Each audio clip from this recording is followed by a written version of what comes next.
Калі Міхась зайшоў у лазню, там ужо стаяў стол і стул. Ганна прыгатавала. На стале была срэбная міска з вадой. Побач свяча ў высокім тонкім падсвечніку, ды кубачак з нечым сыпуча. Болей нічога ў лазні не было. Ганна вынесла ўсе кадушкі ды вёдры. Міхась запаліў свячу. Празрыстая, амаль нябачная ў срэбры, вада спеймала водбліск ад яе і нечакана зайграла мноствам колераў. Міхась дастаў з кармана маленькі бутылёк з нечым чорным, адмысловая цінктура, і акуратна выліў у ваду. Яна стала нагадваць чорнае зеркала, гладкае, бяздоннае, на паверхні якога мітусіўся трапяткі агеньчык. Ён узяў кубачак і насыпаў вакол міскі круг. Соль, перац ды жалезная стружка, усё, што было пад рукой. Нікіфар бывала кпіў з яго за любоў да панскага, як ён казаў анатуражу. Яму было дастаткова хоць якой плошкі, нават калодзежнага вядра. Але ж у Міхася былі ў гэтай справе свае звычкі. Ён не хацеў астаўляць пасля сябе запэцканае істотамі месца, на якім яшчэ год потым будуць з'яўляцца усялякія пачвараныя. Таму рабіў усё акуратна і точна. Потым сеў на стол, падставіў руку пад бараду і, паўзакрыўшы вочы, пачаў глядзець у чорнае вадзяное люстэрка. Спачатку паверхня нічога не адлюстроўвала, нават яго твар, але ж потым ён убачыў. На яго праз ваду глядзеў твар таго, хто калісьці быў чалавекам. Здавалася, што істота так і застыла на мяжы пераўтварэння ад чалавека ў ваўка ці наадварот. Яго рысы не мелі пэўнай формы, быццам бы яны змяняліся, трансфармаваліся, ды, аднак, спыніліся на нейкі момант, але ж не мелі аформленасці, дазваляючай назваць гэта тварам. Пільны позірк прышчураных, ярка-жоўтых раскосах вачэй утаропіўся прама ў Міхася. Высокія скулы, прамы нос, рэдкая чорная барада. Чорныя бровы здвінуты, а губы расцягвае драпежная ўсмешка. За ценню чалавека праступае твар вялікага чорнага ваўка, які таксама драпежна шчэрыцца, капаючы сліной. Твар напалову схаваны капюшонам, у клубах туману. «Здаецца, за ім веткі», – падумалася Міхасю. «Дык, значыць, у лесе, усё яшчэ тут, няўжо не сышоў?» З жахам падумалася яму, з жахам не за сябе. Аб сабе ён даўно ўжо не думаў, ды і прыгадаць тыя часы, калі ён чагосьці баяўся, ён не мог. І раптам істота нешта вымавіла, як праз тоўшчу вады ці здалёк данесліся да Міхася словы. «Здароў будзь, нашчадак нашага ваўкалачыяга роду! Даўно не бачыліся. Я спадзяваўся і не паўбачымся», – дзёрзка адказаў Міхась. «Я спадзяваўся, што ты падох». «Ай, як груба зморшчылася зданне, ты ж шляхетны хлопец. Дужа доўга бадзяешся з мужикамі. Ці ж гэта кампанія для цябе?» «Не скарджуся», – кінуў Міхась, – «мне шмат не трэба». Істота зарагатала. «Ад каго я чую? Яму шмат не трэба. Нешта я памятаю зусім другое. Ты заўсёды любіў добрую здабычу, старое віно, маладых прыгожых кабет. Не адказваўся ад золата, срэбра ды камянёў. Праўда, спускаў так жа хутка, як і здабываў. Ты для цябе ж было толькі задавальненнем і зноў адпраўляцца кудысьці на край свету, каб праліваць кроў людзей, якія табе нічога дрэннага не зрабілі, якіх ты нават не ведаў. Гонар вёў цябе далёка за межай зведанага, дзе ты толькі не бываў, і ўсюды за табой цягнуўся крывавы след. І ты мне хочаш нешта сказаць?» Зданне ашчэрылася, а потым з выклікам глянула на Міхася, прышчурыўшы плаючыя вочы. Гэты твар калісьці можна было б назваць прыгожым, але ж з цягам часу ён згубіў усё чалавечае.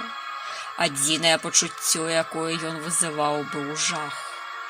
Ірацыянальны, усеабдымны, зводзячы з розуму. Міхась прыстальна ўглядваўся ў жоўтыя вочы. Здаецца, пытаўся прачытаць сакрытыя ў іх думкі. Голад хітра усміхаўся. Нават не спрабуй. І раптам Міхась адчуў такі моцны боль, быццам бы яго галаву сцягнулі распаленым абручом. А потым моцны штуршок.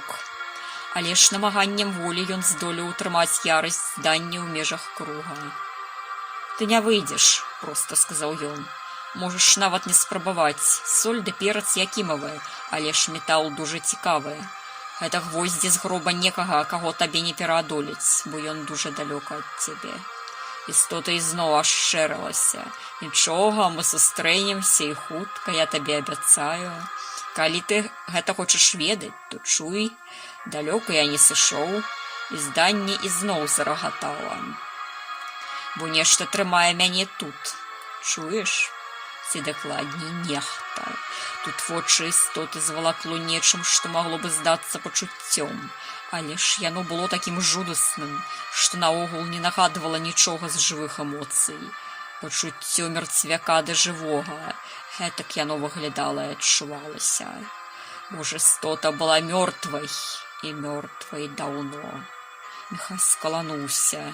«Так, я смерць», – прагаварыла істота, і рысы сказіліся, быццам пачалі тлець, і амаль абцягнулі востры чэрап. «Я быў мёртвы, ды вы мяне ўзнялі, і гэта мне падабаецца, бо я тут мёртвы паміж жывых, і забіць мяне ўжо не можна». «Гэта!» – тут пачвара працягнула да Міхася амулет, які ляжаў і ззяў белым металам. Каштоўная рэч у вялікай чорнай далоні. «Гэта дар яе!» Яна перадала яго Нікіфору, каб ён здолеў сабраць неўміручае войска са здання ўсей дзікай ахоты, каб па яе загаду выступіць туды, куды яна ўкажа. Але ж не здзейснілася, бо ёсць ужо тут сілы мацнейшыя за мару. Яны прыйшлі на наш зоў, і яна гэта ведае. Нам не патрэбны старыя багі, багі жыцця і смерці са сваімі бязглуздымі законамі. Бо мы ўжо памерлі, і нам няма чаго губляць. Яны абяцаюць нам новае жыццё, дзе мёртвыя займуць месцы жывых. Так, гэта мы мёртвыя, якія былі пракляты, забіты, загінулі і былі пахаваны без крыжа, што загінулі ад рукі носячых крыж, і тыя, што ніколі крыжа не ведалі, але ж пакланяліся такім багам, што вы не можаце сабе ўявіць. Мы выступім супраціў вас з арміяй демонаў, якія адлюстроўваюць 72 перавёрнутых твары таго, хто нам ненавісцен, бо ён дазволіў, каб мы загінулі ў муках. І вось мы, ахвяры і забойцы, чыя косткі ўжо даўно спарахнелі, і зноў збіраемся на бой.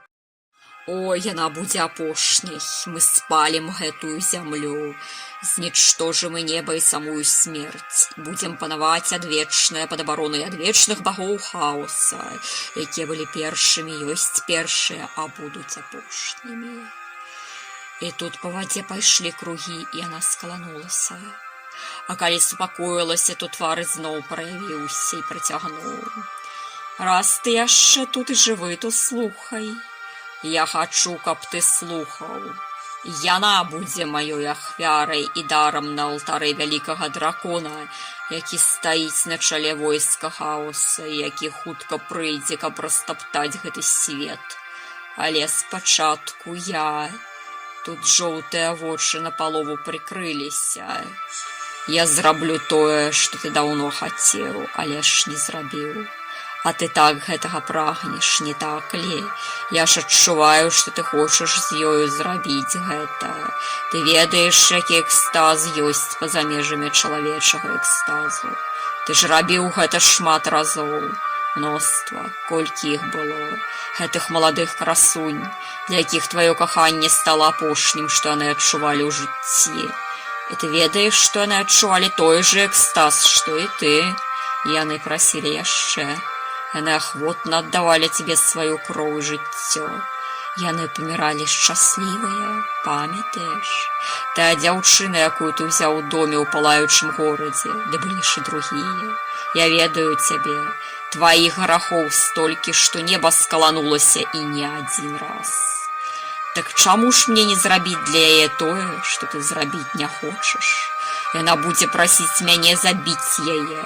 Гэта смерць будзе дзіўным у яе жыцці. Абяцаю, што я не буду рабіць гэта хутка. Спачатку я валодаю ёю традыцыйным спосабам. І не адзін раз.